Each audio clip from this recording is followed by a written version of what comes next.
काल एक जनी बूढ़ा रिस्के मारे अपने दलानी में गई आग लगाए थी। काहे लगाई?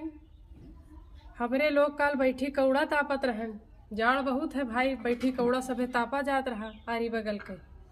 अब वह आई नवा नवा हंसुली बनवाए रही, आई के बैठी वह देखावे मारे आए रही और हमरे लोग का आँख फूट जाई अक्को दाई उनके हंसुलिया पर आँख नाई हमरे लोग का देखान। अगर देख लिहा का हुआ तो भाई साथ उनका दलानी बची जात। अब वो ऐसा किया, हाँ दुल्हन ऐसे ऐसे करे। अब हमरे लोग भाई अपने में व्यस्त जानत हो, चार मेहरारू गप्पे में व्यस्त रहा थी।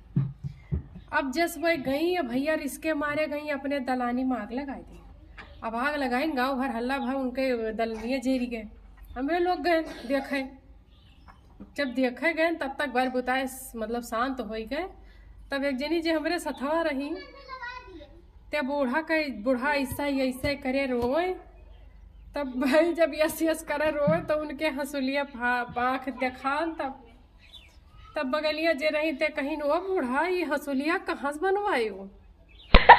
अब बूढ़ा रिस कहीं तो हो चटकवा खाए धंसी जाओ तू, वहीं तक देख लेती हूँ हंसुलिया हमार तो हमार दलनिया तो बची जात।